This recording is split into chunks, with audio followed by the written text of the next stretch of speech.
Assalamualaikum warahmatullahi wabarakatuh. Berjumpa lagi teman-teman semuanya bersama Lintang Kemukus channelnya cerita misteri. Baiklah teman-teman semuanya, untuk menemani segala aktivitas teman-teman semuanya, kali ini Lintang Kemukus mau membawakan sebuah cerita misteri yang berjudul Akhir Tragis Pesugihan Genderuwo. Baiklah teman-teman semuanya, tidak perlu menunggu lama lagi. Mari kita simak cerita berikut ini. Selamat menikmati.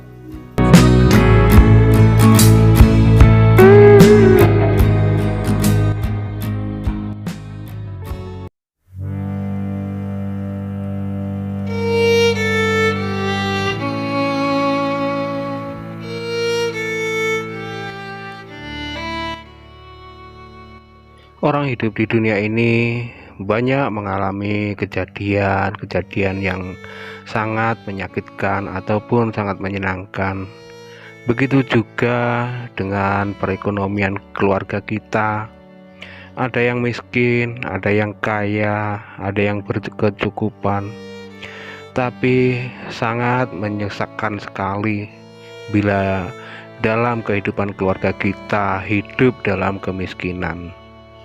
Dan tak jarang mereka berbuat nekat, menghalalkan segala cara hanya demi untuk perekonomian mereka yang lebih baik ataupun jadi kaya raya. Bahkan bagi yang miskin, berani nekat dengan mencari pesugihan, seperti dalam kisah berikut ini. Cerita ini berawal dari salah satu keluarga yang bernama Kang Giman, bukan nama sebenarnya. Kang Giman hidupnya miskin. Dalam rumah itu, Kang Giman bersama istrinya yang bernama Bu Endang memiliki 3 orang anak yang masih pada kecil-kecil. Kehidupan Kang Giman ini sangat sengsara, hidupnya miskin. Kang Giman bekerja keras, tapi hasilnya masih belum juga mencukupi, bahkan sering kurang dalam kehidupan sehari-harinya. Dan istrinya pun sering kebingungan untuk kehidupan dan kebutuhan sehari-harinya. Bahkan istri Kang Giman ini sering menghutang kepada tetangga. Bahkan istri Kang Giman sampai sering malu berhutang kepada tetangga karena tidak pernah bisa untuk mengembalikannya. Pada suatu malam, karena saking buntu dan bingungnya, Kang Giman sedang duduk bersama istrinya di ruang tamu rumahnya malam itu. Bu, ibu tahu sendiri toh, keadaan kita seperti ini. Bapak sudah bekerja keras, banting tulang, tapi hasilnya tetap segitu-gitu saja, Bu. Bahkan kurang. Bapak jadi bingung. Bagaimana ya, Bu? Baiknya supaya perekonomian keluarga kita ini bisa meningkat, kata Kang Giman kepada istrinya. Lalu istrinya pun menjawab, "Lah bagaimana toh, Pak? Kalau aku yang pergi mencari pekerjaan, kasihan juga anak-anak masih pada kecil. Sedangkan kalau bapak yang pergi merantau, terus merantau kemana? Ibu juga bingung, Pak," jawab istri Kang Giman. Dalam kebingungan Giman pun lalu teringat kepada sahabatnya yang bernama Peno. Sedangkan Peno dulu sama-sama susah hidupnya seperti dirinya, karena Peno adalah teman Giman saat bekerja jadi kuli angkut hasil dari pertanian warga. Tapi kini Peno hidupnya makmur. Bahkan belum ada 1 tahun yang dulu Peno sama-sama jadi kuli angkut seperti dirinya. kini hidupnya jadi makmur, jadi kaya dengan cepat. Maka dari itu, Giman memutuskan untuk menemuinya dan mau bertanya apa sebabnya si Peno menjadi kaya raya begitu cepat. Baiklah Bu, Bapak ingat si Peno itu loh, belum ada 1 tahun sekarang kok hidupnya jadi kaya raya seperti itu. Bapak tak tanya ke sana, ucap Kang Giman kepada istrinya. Iya Pak, baiklah, coba Bapak tanya, siapa tahu Bapak bisa merubah nasib keluarga kita ini, jawab istri Giman dengan semangat. Malam berlalu dengan cepat, pagi pun tiba. Seperti biasa, Giman berangkat kerja di salah satu seorang petani yang cukup lumayan kaya di daerahnya dengan mencangkul ke sawah. Dalam bekerja hari itu, Giman terus teringat kata-katanya semalam bahwa nanti sore sepulang kerja dari rumah petani itu, Giman berniat mau ke rumah si Peno untuk menanyakan perihal tentang apa yang dilakukan Peno hingga begitu cepat menjadi orang kaya. Hari pun berganti, sore telah tiba. Sepulang kerja, Kang Giman langsung mandi, lalu bersiap-siap berangkat ke rumah Peno. Tidak begitu lama, Giman pun berangkat ke rumah Peno yang jaraknya tidak begitu jauh dari rumahnya, kira-kira 1 RT dari rumah Giman. Setelah sampai di rumah Peno, Giman pun mengetuk pintu rumah itu. Assalamualaikum, selamat malam. No, apa kamu di rumah? Salam dari Giman. Tidak begitu lama terdengar jawaban dari dalam rumah itu. Waalaikumsalam, silakan masuk, jawab orang dari dalam rumah itu yang sambil membukakan pintu rumah. Kamu atau Kang Giman? Mari silakan masuk. Lalu Giman dan laki-laki itu yang ternyata itu si Peno masuk ke rumah. Lalu mereka duduk di ruang tamu. Tidak begitu lama keluar seorang wanita sambil membawa kopi dan hidangan kecil seadanya. Dan benar itu adalah istri si Peno. Mari Kang, ini kopinya, silakan diminum. Dan ini hidangan kecil, mari dinikmati, ucap Peno yang mempersilahkan Giman untuk meminum kopinya. Iya no, terima kasih. Gini Kang Giman, kok tumben-tumbennya Kang Giman datang kemari? Ada keperluan apa Kang? Tanya Peno sedikit penasaran. Begini no, hidupku sejak dulu hingga saat ini kok susah terus. Sedangkan kamu belum ada 1 tahun. Dulu susah seperti saya, tapi sekarang kok tiba-tiba kamu menjadi kaya seperti ini. Bagaimana Tono caranya?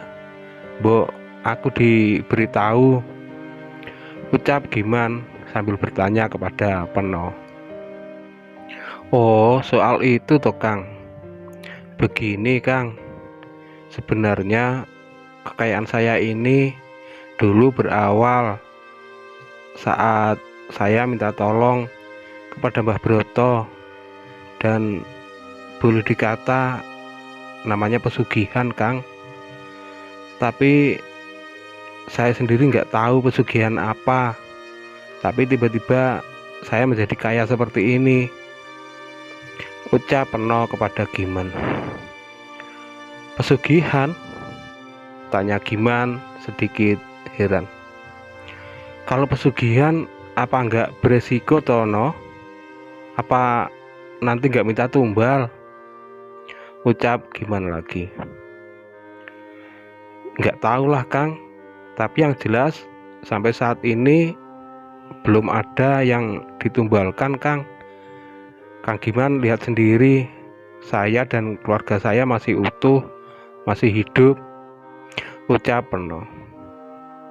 Kalau Kang Giman berminat, saya bisa menunjukkan rumah Mbah Broto itu Kang, sambung Peno kepada Giman. Mendengar hal itu, Giman sedikit tertarik. Lalu Giman dan Peno berencana mau mendatangi rumah Mbah Broto. Tapi Peno sekedar mengantarkan Giman. Pada akhirnya mereka berdua pun janjian kalau besok siang mereka berangkat mendatangi rumah Mbah Broto. Hari pun berganti. Singkat cerita, Giman yang diantarkan Peno mendatangi rumah Mbah Broto untuk minta pertolongan supaya kehidupan Giman bisa berubah. Perjalanan dari rumah mereka sampai ke rumah Mbah Broto kurang lebih 1 jam. Setelah sampai di rumah Mbah Broto, Peno yang lebih kenal dengan Mbah Broto lalu mengetuk pintu rumah tua itu. "Permisi, kula nuwun Mbah Broto, kula Peno." Tidak begitu lama, dari dalam rumah itu terdengar jawaban dari orang tua yang sambil membukakan pintu. "Oh, monggo, monggo. Oh, kamu Tono. Mari masuk." Mereka berdua pun masuk, lalu duduk di ruang tamu rumah itu. Tidak begitu lama, Peno mengungkapkan maksud kedatangannya untuk mengantar temannya yang bernama Giman minta pertolongan seperti dirinya dulu. Tidak begitu lama, Mbah Broto pun menyanggupi dan membicarakan semuanya kepada Giman. Hari ganti, waktu pun berlalu. Tidak begitu lama, kurang lebih 3 bulan dari kedatangannya ke rumah Mbah Broto, kehidupan rumah tangga Giman perlahan-lahan mulai membaik perekonomiannya. Kini Giman sudah bisa membeli sepeda motor, lalu bertambah lagi membangun rumahnya, walaupun belum sebesar rumah Peno, tapi kini rumah Giman sudah rumah yang terbuat dari batu bata. Hari berlalu, kehidupan Giman semakin membaik, dan Giman perlahan-lahan menjadi orang kaya dan tidak kebingungan lagi soal ekonominya. Tapi hingga kini Giman belum mengerti apa tumbalnya pesugihan yang dianutnya. Tapi yang lebih bingung lagi adalah Bu Endang, istrinya si Giman. Karena Bu Endang merasa kalau suaminya itu bisa berubah-ubah ketika suaminya pergi ke rumah temannya. Tapi dengan sekejap, tiba-tiba suaminya sudah di rumah lagi. Dan suatu ketika saat suaminya pergi keluar kota menginap, tapi anehnya tiba-tiba suaminya sudah di rumah lagi. Itu yang membuat Bu Endang bingung. Kejadian seperti itu sering terjadi. Bahkan hingga pada akhirnya peristiwa tragis itu terjadi menimpa Giman, suami dari Bu Endang. Waktu itu Giman sedang tidur di rumahnya, tapi tiba-tiba Giman dicekik dan ditindih oleh makhluk yang tinggi besar, berbulu, dan makhluk itu sangatlah besar. Dan benar saja, itu adalah Gondrowo yang dipujanya. Dan yang menyerupai Giman selama ini rupanya Gondrowo pesugihannya. Pada akhirnya Giman pun meninggal dibunuh genderuwo pesugihannya karena genderuwo itu menyukai Bu Endang istri Giman dan tidak ingin Giman memilikinya lagi. Maka dari itu genderuwo pesugihan Giman telah membunuhnya sebagai tumbal dari pesugihan yang dipujanya.